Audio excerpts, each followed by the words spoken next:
Hey everyone, welcome to another episode of Menolite. I would like to share with you today a few tips on different ways that you can do shading with paint. In my previous video we had a look at shading with pencil, and in that video you would find quite a few tips on things to look at when you are doing shading. So if you want to have a look at that just to get the basics, that would be a great idea moving into this video. Let's have a look at the different things that you will need for this exercise. First of all, you'll need an object. Make sure you enjoy looking at this object because you're going to repaint it 3 times. Then you will need 3 different surfaces. I'm reworking old canvases that I just had lying around. Then you will need a palette.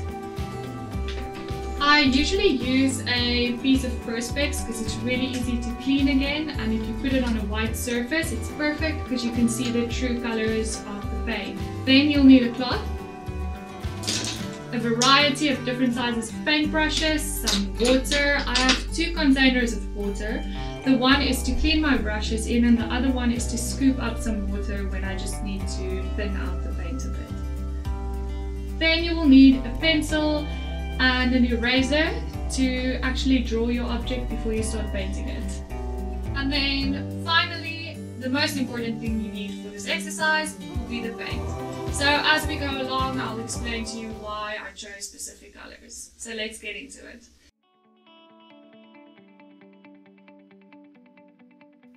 I started off by painting each surface a different color to demonstrate the different techniques. After you have drawn your object roughly, you are ready to go to the first exercise.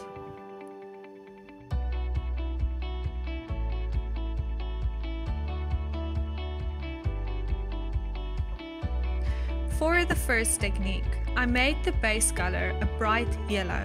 When you start off with a bright color and layer onto it, it creates a bright glow through the layers, and you don't have to work so much on the midtones. This saves you a lot of time. I used a mixture of burnt umber and Payne's grey to do the shading with. I went over the areas a few times to build up the darkness. I then did a see-through layer in green over everything to start building the actual leaf color. The shading now has a green tint and looks like it was made with variants of green. Continue to add your lighter areas and mold your object until you feel happy with the result.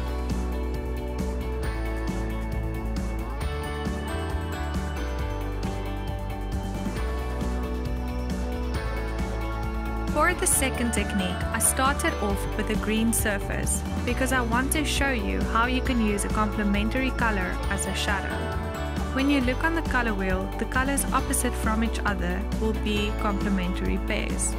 In this case, green and red. By layering red, I created the leaves' shadows, and by putting a green layer on top of that, it then changes the red to a deeper green. When you mix 2 complementary colors, it gives you a dark browny variation, and because of this, you can use it for shadows. Continue to add light, and as you need more shadow areas, you can simply mix green and red on the palette to give you that browny color and use it where needed.